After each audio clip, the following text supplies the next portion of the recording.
লুটপাটের শিকার দেশের 5 ইসলামী ব্যাংকে একীভূত করে কার্যক্রম শুরুর পথে সম্মিলিত ইসলামী ব্যাংক। অন্যান্য দেশে পুরানো হলেও আর্থিক প্রতিষ্ঠান অধিগ্রহণের ঘটনা বাংলাদেশে এই প্রথম।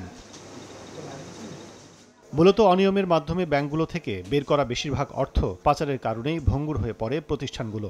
এমন প্রেক্ষাপটে অর্থ মন্ত্রণালয় জানিয়েছে, আপাতত সরকারের পক্ষ থেকে পরিচালিত হবে সম্মিলিত ইসলামী ব্যাংক। তবে কার্যক্রম শুরুর পর 2-3 বছরের মধ্যেই বেসরকারি খাতে ছেড়ে দেওয়ার পরিকল্পনা অর্থ উপদেষ্টার। সম্প্রতি ওয়াশিংটন সফরে গিয়ে বিশ্বব্যাংকের বাংলাদেশ অফিসে এক সাক্ষাৎকারে একথা জানান তিনি। যে ব্যাংকগুলি আমরা মার্জ করছি ওদের মামলা করতে পারার সামর্থ্য, ওরিয়েন্টাল ব্যাংক দেশে একটা পাওয়ারফুল গ্রুপ ছিল, আপনারা জানেন। তো ওরা কেস করে, কিন্তু আনফর্চুনেটলি যারা কিনেছে আমি বলবো তাদেরই দুর্বলতা। একটা মালয়েশিয়ান কোম্পানি কিনেছে, তো ওরা যে ম্যানেজমেন্ট, ওদের আরও অনেক জায়গায় ব্যাংক টেক আছে, কিন্তু এখানে যে ম্যানেজমেন্টকে দিয়েছে দে আর নট ভেরি এফিশিয়েন্ট। ওরা একটা মনোযোগ দেয় না। নতুন ব্যাংকটা তো আপাতত গভর্নমেন্টের সাথে থাকবে, আমরা চেষ্টা করব বোর্ডটা এবং চেয়ারম্যানের বেটার হয়। আলটিমেটলি এইম হলো 2 বছর বা 3 বছর পর এটাকে আমরা প্রাইভেটাইজ করে ফেলব, স্ট্র্যাটেজিক পার্টনার।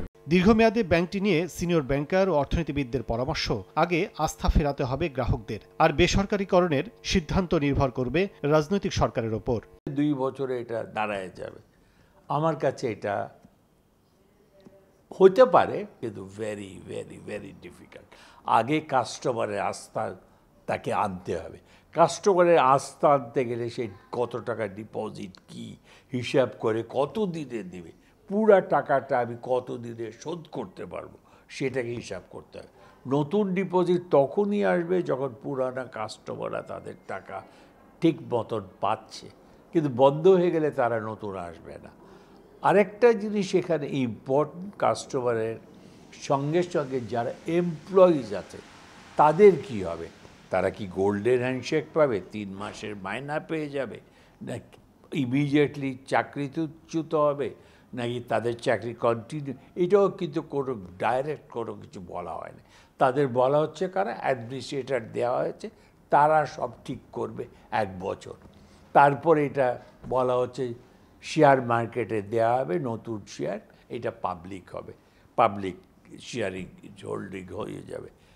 এগুলি কিন্তু স্বপ্ন, এগুলি কিন্তু বাস্তব এত তাড়াতাড়ি করা সম্ভব না। যেহেতু মোটামুটি একটা দীর্ঘমেয়াদী এবং একটা পলিসির কনসিস্টেন্সির একটা বিষয় আছে, তো সেই জন্য এই মুহূর্তে বলাটা খুব মুশকিল, কারণ সামনের এই চ্যালেঞ্জটা কিভাবে আসলে অতিক্রম করবে, কারণ সরকারের পরবর্তী সরকার এটাকে কিভাবে দেখবে সেটার উপরই অনেক কিছু নির্ভর করবে। আর্থিক খাতের সংস্কার দৃশ্যমান করতে অঙ্গীকারবদ্ধ অন্তর্বর্তী সরকার। তবে ব্যাংক খাত পুনর্গঠনে পরিবর্তন এলেও সংকটে থাকা নন ব্যাংক আর্থিক প্রতিষ্ঠানগুলো নিয়ে এখনও কোনো সিদ্ধান্ত নিতে পারেনি বাংলাদেশ ব্যাংক। কাজল আব্দুল্লাহ, সময় সংবাদ, ঢাকা।